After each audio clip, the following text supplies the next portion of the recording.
Peggy 18.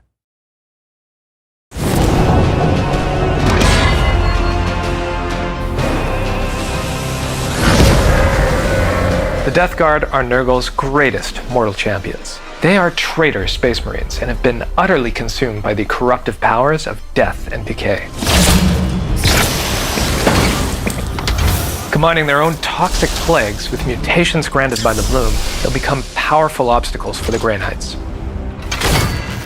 The Bloom is Nurgle's gift to humanity, a plague unlike anything the Warhammer 40,000 universe has seen before.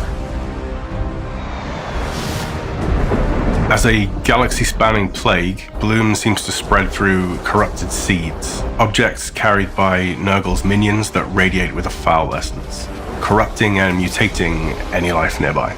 Once the Bloom infects a planet, it will slowly fester with these corrupted growths called Bloom spawn that will spread across the planet until all life is consumed, and it can be turned towards the Chaos God's designs. As part of the main campaign storyline, you'll be delving into arcane lore, researching ways to combat this growing corruption. Once a planet is infected by the Bloom, Nurgle can actively interfere with your combat missions, sparking warp surges that can cause all sorts of unpredictable events on the battlefield. Warp surges can summon new enemy reinforcements, trigger powerful boons and mutations in enemies, as well as restrict your knight's abilities. The Bloom's mutations are a powerful tool of Nurgle that can transform the way an enemy fights, increasing their strength based on the strain of the Bloom's infection. For example, one planet may be infected with the strain of Pain, which tends to give enemies higher damage mutations. Others may be infected with the strain of Death, which tends to give enemies the ability to sap your knight's willpower.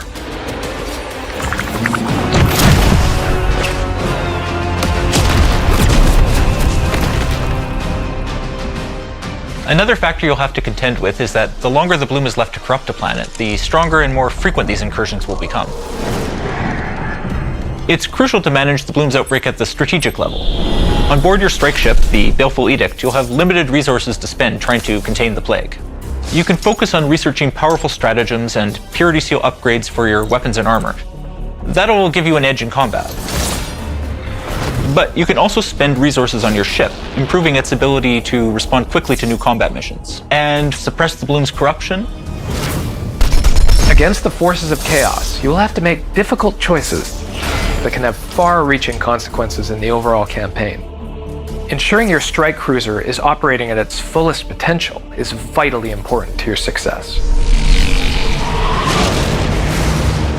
This is a Warhammer 40,000 game, so we have the advantage of working with all the finely detailed Games Workshop miniatures as our reference.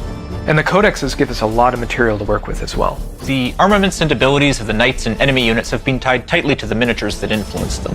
But because our game mechanics are very different from the tabletop experience, we were able to pitch some tweaks and totally novel abilities for all the units, as long as they match the theme and lore requirements of the world. Throughout the campaign, you'll cross swords with greater demons, demon princes, and other gigantic foes. These are Nurgle's champions with unique abilities, and they represent a massive obstacle to defeat. They're also a big change from the regular enemies you'll have been fighting up to that point. They destroy everything in their path. They can pick up and hurl knights through walls and crush them underfoot, even collapse whole sections of levels. These are real David versus Goliath type battles. Each of the Lords of the Bloom has their own unique personality and strategies. Let's just say you'll need to put together a lot of what you've learned and built up with your knights to take these guys down. Facing these bosses also means entering their domains, which sit at a precipice between real space and the warp. These are among the most corrupt environments. Well, except for... What? The place at the end? I really don't think we're supposed to talk about it yet. Come on! Alright, I guess one little peek wouldn't hurt. If you're familiar with your demon Primarchs, you might notice someone in particular showing up in Chaos Gate Daemonhunters.